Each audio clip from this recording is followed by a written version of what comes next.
Welcome to our channel. నేను మీ ప్రశాంత్. గత కొన్ని రోజులుగా సినీ ఇండస్ట్రీలో చర్చ కొనసాగుతూ ఉంది. మరి ఈ చర్చకు సంబంధించి మనతో పాటు మాట్లాడేందుకు ప్రొడ్యూసర్ నట్టికుమార్ గారు ఉన్నారు. నమస్తే అండి.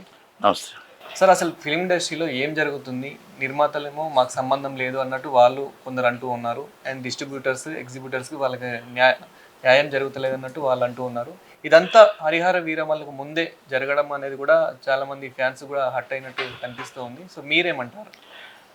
ఇంకో మాట, మీరు అడిగినవన్నీ ఇవాళ 4 రోజులు బట్టి మొత్తం ఛానల్స్ అన్నీ రచ్చ జరుగుతుంది.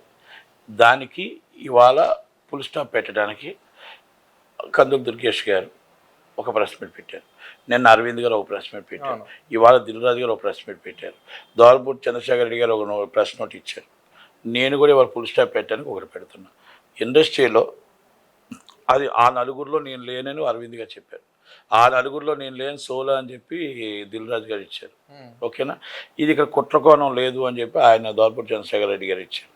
ఓకే, పేరు నాని గారు ఒకరు ఇవ్వాలి, ఈ కుట్రకోణంలో నాది ఆయన భాగం ఉందని నేను అనుకుంటున్నా, మరి ఆ భాగం లేదో ఉందని తర్వాత విషయం, దాని మీద కూడా చెప్తాను మీకు. ఇక్కడ ఇండస్ట్రీలో మొత్తం టోటల్గా ఎగ్జిబ్యూటర్ అయినా, డిస్ట్రిబ్యూటర్ అయినా, ప్రొడ్యూసర్ అయినా ఏప్రిల్ 19వ తారీఖు జరిగింది ఈస్ట్ గోదావరిలో అని వాళ్ళు బంధు కాలు ఇచ్చారు. బంధు కాలు వాళ్ళు ఇవ్వలేదు. అనుశ్రీ సత్యనారాయణ గారు క్లియర్ కట్గా ఏమిచ్చారంటే, మా ఈస్ట్ గోదావరి జిల్లా ఎగ్జిబ్యూటర్లు అందరూ ఒక నిర్ణయం తీసుకున్నాం, మాకు జూన్ 1వ తారీఖు అంటే 40 రోజులు టైం ఇచ్చారు. యాజ్ పర్ రూల్ ప్రకారం ఇచ్చి మాకు జూన్ 1వ తారీఖు నుంచి ఏప్రిల్ 19 జూన్ 1వ తారీఖు నుంచి మాకు పర్సంటేజ్ సిస్టమ్ కావాలి. పర్సంటేజ్ సిస్టమ్ లేకపోతే మేము పర్సంటేజ్ ఇచ్చిన వాళ్ళకి మాత్రమే సినిమా వేస్తాం, బంద్ చేస్తామని చెప్పలేదు. వాళ్ళు అక్కడ ఇచ్చుకున్నారు. అది వాళ్ళ జిల్లా దాకే. అది ఏప్రిల్ 18 తీసుకొచ్చి ఇక్కడ తెలంగాణ ఛాంబర్లో, హైదరాబాద్ ఛాంబర్లో మీటింగ్ పెట్టి, ఆ మీటింగ్లో మొత్తం టోటల్గా ఆయన ఏమంటారు, దిల్రాజు గారు నాకంట కట్టారంటారు, ఆయన నాకంట కట్టేశారు అని అంటారు. ఓకే, మీరన్నారా, సురేష్ బాబు గారు అన్నారా, లేకపోతే మీరు ఎవ్వరు అనకుండా ఆటోమేటిక్గా మొత్తం ఛానల్లోనే తప్పుడు సమాచారం వచ్చిందా? అల్లు అరవింద్ గారు కూడా అదే అనుకుందాం, అది అక్కడికి వద్దాం. కొంత ఛానల్లో ఏమైనా తప్పుడు సమాచారం వచ్చేసిందా, రాంగ్. మళ్ళీ ఇంకోటి ఏమైనా పవన్ కళ్యాణ్ గారికి రాంగ్ ఫీడ్బ్యాక్ ఎవరో ఇచ్చారు అంటే, రాంగ్ ఫీడ్బ్యాక్ ఇస్తే వినేసి ఆయన అంత సీరియస్గా ప్రెస్ మీట్ ఇచ్చేసి ప్రెస్ నోట్ ఇస్తారు అని నేను అనుకోను. Is a big star and deputy CM, కోట్లాది మంది అభిమాని, ఏమీ తెలియకుండా రాంగ్ ఫీడ్బ్యాక్ ఎవరో ఇస్తే మాట్లాడారని నేను అనుకోను. ఇది దిల్రాజు గారిది, ఆయన స్టేట్మెంట్ రాంగ్ అని నేను అంటాను. దుర్గేష్ గారి స్టేట్మెంట్ కూడా రాంగ్ ఫీడ్బ్యాక్ వచ్చింది ఆయన అన్నారు అని నేను అనుకోను. పూర్తిగా తెలిసిన తర్వాత ఆయనకు వచ్చిన తర్వాతనే మాట్లాడి ఉంటారు. ఆయనకు కూడా ఫీడ్బ్యాక్ వచ్చిన తర్వాతనే ఏం జరిగిందో ఫీడ్బ్యాక్ వచ్చిన తర్వాతనే పవన్ కళ్యాణ్ గారు మాట్లాడారు అనేది నా అనుమానం. ఇక్కడ నేను మాట్లాడినా, వాళ్ళు మాట్లాడినా, ఎవరు మాట్లాడినా హరిహర వీరమల్లు సినిమా ఉండేటప్పుడు బందర్ని తీసుకొచ్చి మార్కెట్లో మొత్తం స్ప్రెడ్ చేసింది 18వ తారీఖు మీటింగా కాదా? ఆ మీటింగ్లో మీరు ఉన్నారు కదా. పోనీ ఇది ఇంత 6 రోజులు రచ్చ జరుగుతుంటే ఆ రచ్చలో అరవింద్ గారు కానీ, పోనీ దిల్రాజు గారు కానీ, సురేష్ బాబు గారు కానీ, సునీల్ గారు కానీ, లేకపోతే మొత్తం సినిమా ఇండస్ట్రీ పెద్దలు కానీ, దామోదర్ ప్రసాద్ గారు కానీ ఎవరైనా వచ్చి ఇది తప్పుడు సమాచారం ఇస్తున్నారని ఒక ప్రెస్ మీట్ పెట్టుండాల్సింది కదా. ఆఖరికి దుర్గేష్ గారు మాట్లాడిన తర్వాత మీరు మాట్లాడడం, సాయంత్రం మీరు మాట్లాడిన తర్వాత అన్నీ పరిశీలించి అన్నీ క్షుణ్ణంగా ఆలోచించి పవన్ కళ్యాణ్ గారు ప్రెస్ నోట్ రిలీజ్ చేశారు. ఇక్కడ తప్పించుకునే ద్వారంలో ఒక్కొక్కరు మాట్లాడుతున్నారని అర్థమైపోయింది. అరవింద్ గారు అదే మాట ఆయన ఏమంటున్నారంటే, నాకు ముందే చెప్పారు ఏమి ఇలా డిఆర్లో బంద్ చేస్తాం, మీరు మీటింగ్కి రావాలంటే ఆ 3 మీటింగ్లు నేను రాకుండా నా సహనిర్మాతలు కూడా వెళ్ళొద్దు అని చెప్పాను అని చెప్పారు. మంచి మాటే. కానీ అరవింద్ గారికి ఒకటి నా మాట ఏంటంటే, అసలు ఇది అనార్థం జరగకుండా మీరు అదే ముందు రోజు ప్రెస్ మీట్ పెట్టి లేకపోతే ఫీడ్ చేసి ఇది తప్పుడు మీటింగు, ఇలాంటి మీటింగులు మనం పెట్టకూడదు, హరిహర వీరమల్లు సినిమా ఉండేటప్పుడు దుస్సాహసం చేయకూడదు, నిన్న పెట్టిన ప్రెస్ మీట్ మీరు ట్విట్టర్లో ముందే పెట్టి ఉంటే ఈ అనార్థం జరిగేది కాదు. ఇప్పుడు అన్నీ అయిపోయిన తర్వాత మీరు ప్రెస్ మీట్ పెట్టడం వేస్ట్ ఏమో నా అనుమానం. నో ఎస్ చెప్తానండి, అయిపోయింది, నువ్వు వేస్ట్ ఏమో అని నేను అనుకుంటున్నా. అక్కడ ఒక అరవింద్ గారిది. తర్వాత ఇవాళ దిల్రాజు గారు పెట్టారు.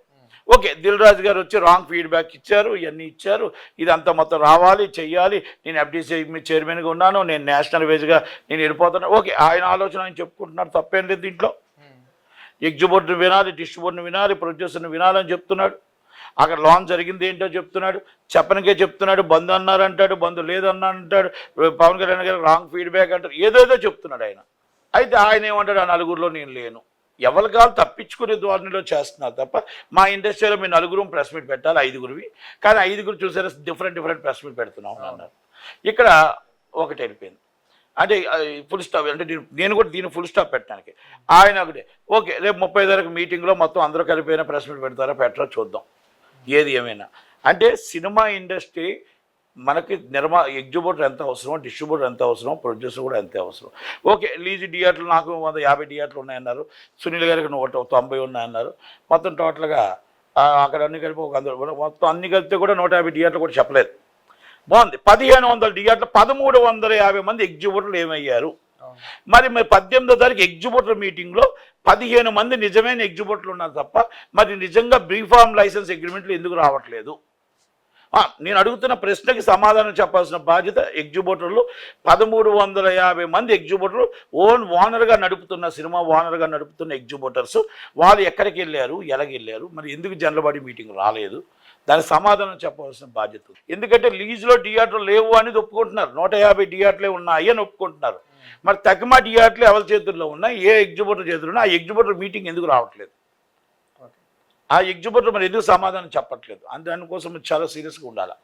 నేను ఇండివిజువల్ ఎగ్జిబ్యూటర్ని, నేను ఇండివిజువల్ ఎగ్జిబ్యూటర్ని. అలాగే ఇండివిజువల్ ఎగ్జిబ్యూటర్లు మరి ఎందుకు రావట్లేదు అనేది ఒకటి తేల్చాలి. ఇంకోటి, ఇక్కడ ఇదంతా పరిణామంలో తీరా పవన్ కళ్యాణ్ గారికి రాంగ్ ఫీడ్బ్యాక్ ఇచ్చారు అని ఒకటి అంటున్నారు. కందుల దుర్గేష్ గారికి గవర్నమెంట్కి రాంగ్ ఫీడ్బ్యాక్ ఇచ్చారని. రాంగ్ ఫీడ్బ్యాక్ ఇస్తే గవర్నమెంట్ అంత బేగా రియాక్షన్ అయిపోయి మాట్లాడుతుందని నేను అనుకోను. ఎందుకంటే వాళ్ళకంటూ ఒక పరికరాలు ఉంటాయి, వాళ్ళకంటూ ఒక ఇన్ఫర్మేషన్ ఉంటుంది. పవన్ కళ్యాణ్ గారు అంత పెద్ద ఆయన కాబట్టి అన్నీ ఉంటాయి, అలాగే కందుల దుర్గేష్ గారిది అన్నీ ఉంటాయి. కాబట్టి ఇప్పటికైనా చిన్న సినిమా నిర్మాతని, పెద్ద సినిమా నిర్మాతని, మిడిల్ సినిమా నిర్మాతని, డిస్ట్రిబ్యూటర్ని, ఎగ్జిబ్యూటర్ని అందరినీ పిలిచి కష్ట సుఖాలు తెలుసుకొని ఆర్గనైజేషన్ ద్వారా పిలిచి ఆర్గనైజేషన్ గౌరవం ఇవ్వాల్సిన బాధ్యత తెలంగాణ గవర్నమెంట్కి, ఆంధ్రప్రదేశ్ గవర్నమెంట్కి ఉంది. ప్రాబ్లం అనేది గవర్నమెంట్ ఇన్వాల్వ్మెంట్ అయ్యి చేయాలి. తినుబండారాల మీద రేట్లు తగ్గించాలి. తినుబండారాల మీద ఇష్టం వచ్చేటి 10 రూపాయలు మీరు అమ్మండి, డబల్ రేట్ అమ్మండి. 10 రూపాయలు 20 అమ్మండి, 10 రూపాయలు 150 అమ్మడం కాదు, 12 రూపాయలు వాటర్ బాటిల్ 170 అమ్మడం కాదు. దాని మీద చర్య సీరియస్గా తీసుకోకపోతే సామాన్య ప్రజల్ని దోచుకుంటున్నారు, సామాన్య ప్రజలు ఇబ్బంది పడుతున్నారు. ఎగ్జిబ్యూటర్ నష్టపోవటానికి కారణము మెయిన్ ఇంపార్టెంట్ థియేటర్స్ రాకపోవడం. బుక్ మై షోలో ఒక టికెట్ మీద 30 రూపాయలు కలెక్ట్ చేస్తున్నారు, అది కూడా దానికి కారణం ఉంది. బుక్ మై షోలో 30 రూపాయల టికెట్, ఇక్కడ మొత్తం క్యాంటీన్కి 200 రూపాయలు, ఇవన్నీ మొత్తం పోతుంటే ఏం మిగులుతుంది వాళ్ళకి? మీరు ఇచ్చే జీతాలు ఎంత, మనం ఇచ్చే పెన్షన్లు ఎంత, ఇవన్నీ ఆలోచించండి. సార్ ఇంకొకటి ఏంటంటే, అల్లు అరవింద్ గారు ప్రెస్ మీట్ పెట్టి నాకేం సంబంధం లేదంటూ కొంచెం మాట్లాడడం జరిగింది. అదేవిధంగా ఈరోజు దిల్ రాజు గారు కూడా మనకు అలానే అనిపించింది. ఇక్కడ దిల్ రాజు గారు, అల్లు అరవింద్ గారు సురేష్ బాబు గారిని ఏమైనా బుక్ చేశారా? మరి సురేష్ బాబు గారు ఎందుకు ప్రెస్ మీట్ పెట్టడం లేదు? అదంతా ఒకటే, ఇంటర్నల్గా అనుకొని పెట్టి ఉంటారు. అంటే ఎప్పుడు వదిలేస్తూ మాట్లాడుకుంటూనే ఉంటారు, అదేం ఇబ్బంది లేదు. కానీ వాళ్ళు ఎవరు పెట్టినా ఎవరు పెట్టకపోయినా పెడతారు. పెట్టి ఏం చేస్తారు? పెట్టి పవన్ కళ్యాణ్ గారు రాంగ్ ఫీడ్బ్యాక్ వెళ్ళింది, పవన్ కళ్యాణ్ గారు ఆఫీస్ని తప్పుడు సమాచారం ఇచ్చారు, ఇదే చెప్తారు కదా. సార్ ఇంకొకటి అంటే ఇప్పుడు మీకు అర్థమైంది ఏంటి? మీ అందరి చెవులో పువ్వెట్టారు. హరిహర వీరమల్లుకు సంబంధం లేదు, పవన్ కళ్యాణ్ గారు ఇచ్చిన స్టేట్మెంట్ కరెక్ట్ కాదు, ఆయనకి రాంగ్ ఫీడ్బ్యాక్ ఇచ్చారు. కందుల దుర్గేష్ గారు స్టేట్మెంట్ కరెక్ట్ కాదు, ఆయన రాంగ్ ఫీడ్బ్యాక్ ఇచ్చారు. వాళ్ళు చెప్పింది అదే చెప్పారు కదా. మళ్ళా పవన్ అల్లు అరవింద్ గారు ఏమంటారు? ఆయన దానికి ఈయన దానికి విరుద్ధం ఉంది. ఆయన ఏమంటారు? పవన్ కళ్యాణ్ గారి మాటల్లో ఆవేదన అర్థమైంది, నిజం ఉంది. ఆయన సినిమాని ఆపడం దుస్సాహసం, అందుకే నేను ముందే చెప్పాను ఇలా వీటిలో బంద్లోకి నేను రాను అని చెప్పి నేను వెళ్ళలేదు అని చెప్తున్నాను. ఆయన నిజం ఒప్పుకున్నారు, ఈయన అబద్ధం చెప్తున్నాడు.